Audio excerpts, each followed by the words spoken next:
The Traverspine Gorilla. In the early 1900s, in the cold north of Canada, a young girl playing outside her home had an experience that would undoubtedly leave many individuals frightened, confused, and unsettled. The strange incident, which has gone on to become one of the more unique types of encounters on record, involved what is believed by many to be an extremely curious and disturbingly friendly Bigfoot. Reported to have taken place in Happy Valley-Goose Bay, Labrador, sometime between 1903 and 1913, the encounter primarily centered around a family by the name of Michelin. This family would go on to claim that after the first encounter involving their young daughter, the creature would stick around in their lives for nearly 2 years before moving on. The following information about the creature forever known as the Traverspine Gorilla comes from the 1933 book True North, the autobiography of author Elliot Merrick. In his book, Merrick tells of leaving his job and home in New Jersey to live and work in the remote communities of Labrador. While only 24 at the time and working as an unpaid volunteer, Merrick documented his experiences working with trappers, traders, and the local First Nations people. During his stay in Labrador, Merrick collected a variety of stories regarding life in the vast, unforgiving Canadian wilderness at the time. But one story manages to stick out above all the others, the one involving the Bigfoot. The story begins on an autumn afternoon with one of Michelin's daughters playing not too far from the Traverspine River in a field bordering a thick tree line. While the young girl, whose name has been lost to history, played in the grass, she started to hear the sound of heavy footsteps approaching from within the forest in front of her. Curious, the girl sat up and stared into the wall of trees, waiting to see what was approaching. As she listened and watched, she began to see a large, dark shape getting closer to the field.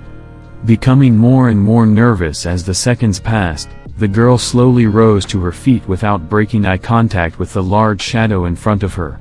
As she calmly started to step backward, the large shape began to emerge from the trees. The young girl stood frozen in shock as she watched a large, dark-haired, gorilla-like creature walk out of the woods on all fours. Unable to move out of fear, the girl stared at the creature as it rose up from all fours and proceeded to stand on 2 legs. While in this position, the girl was able to see that what she originally thought were front legs were actually large arms that hung down past the creature's knees. She also noticed that on the top of its head and around its neck, there appeared to be white hair that somewhat resembled a shaggy mane. Quickly realizing that she may possibly be in danger, the girl mustered up the courage to continue backing away from the unknown creature. As she began to move, though, the beast turned its head to stare directly at her, opened its large mouth, and smiled at the girl in an unnervingly creepy way while showing its large teeth in the process.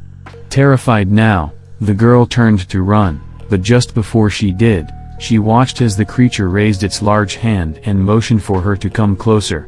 Not wanting to stick around any longer, the girl let out a scream and ran as fast as she could back home.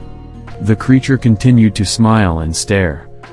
Upon arriving back home, the young girl quickly told her father what she had encountered. The father, along with other men from the area, took up arms and headed to the location where his daughter had seen the beast.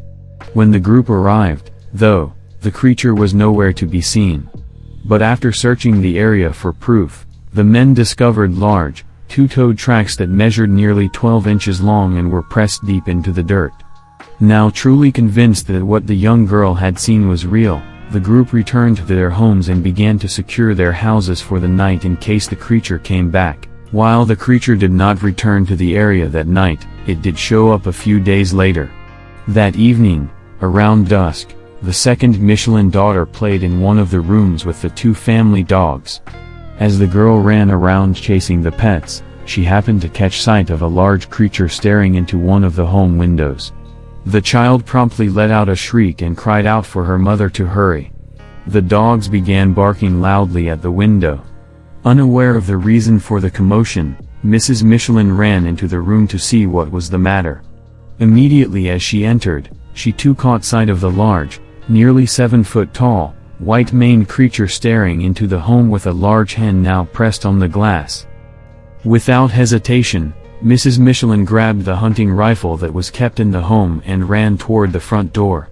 As if driven by pure adrenaline and instinct to protect her children, Mrs. Michelin opened the door and fired a shot in the direction of the creature. Sadly, though, she missed.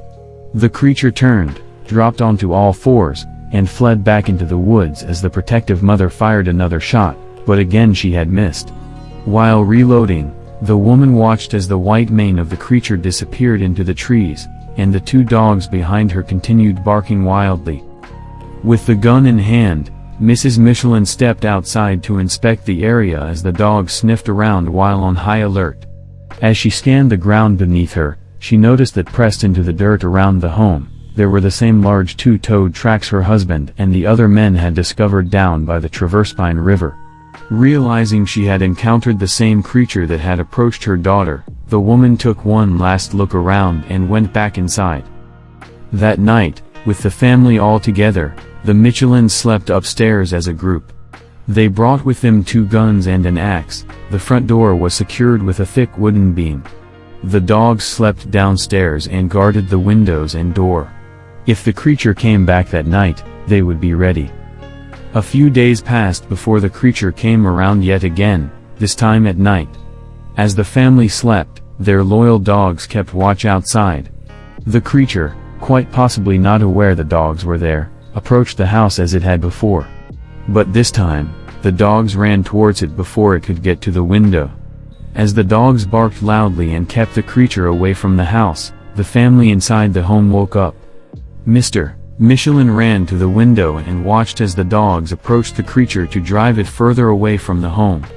But as it got closer to the trees, the beast cracked a large branch off a tree and began swinging it at the dogs. Undeterred, though, the dogs continued to guard the house. Appearing to become more upset at the obstacle in front of it, the creature hurled the large branch at the angry dogs. Missing its intended target, the branch collided with the home. Watching from behind the glass, Mr. Michelin readied his gun. Not wanting his dogs to end up dead and hoping to possibly end this once and for all, he opened the door and prepared to take a shot. The creature, momentarily breaking its attention away from the dogs, turned and looked at Mr. Michelin standing in the doorway. As if remembering what had happened last time, the creature immediately turned away, dropped onto all fours, and fled the area. The dogs followed quickly behind.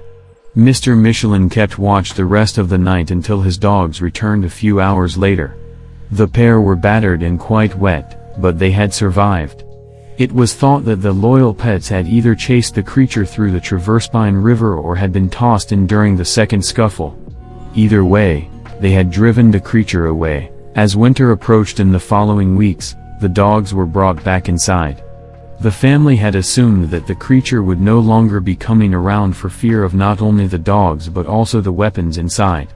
It had been a while since anything happened, and they honestly believed their encounters with the beast were done, but what they didn't realize was that this creature was just as determined to get close to the house as they were to keep it away from the house. In the following days, the creature appeared yet again outside the home at night. At this point, it appeared to be following a set routine of sorts. It would start by walking the perimeter of the house, then move on to looking in the windows, and would finish up by tapping on the glass. The dogs went wild inside the home, as usual, barking and growling at the beast outside. They appeared to have developed a sixth sense for when the creature was near. Mr. and Mrs. Michelin gathered their children as usual upstairs and kept watch for the rest of the night, keeping the guns and axes close by in case they were needed. When the creature grew tired of creeping around, it would lumber off back into the woods. This routine continued well throughout the winter and into the next year. The creature, on no schedule but its own, would show up every once in a while and would poke around the house before retreating back to the woods. It was always the same thing. The creature shows up at night, the family is awoken and arms themselves, the dogs guard the house, and the creature leaves. This started happening so frequently that the family eventually grew accustomed to never leaving their property without their weapons and even grew to tolerate the barking of the dogs on the nights the creature decided to come around. They had learned to just live with it. This continued for over 2 years before the creature finally stopped coming around altogether and was never seen in the area again. The Michelins never found out why the Traverspine Gorilla stopped coming to their home, but they weren't going to complain. They had finally gotten the peace they had so desperately desired after 2 long years. They also never figured out why it had chosen them in the first place. Out of everywhere this thing could have gone, why did it pick them? Was it because it felt like it had formed a connection with the daughter? Was it curious about how many people were inside the home because it saw someone new every time? Perhaps these were actually the first people it had ever seen, and it was interested in learning more about them? Or maybe this is nothing more than a good story told to a young man far away from home.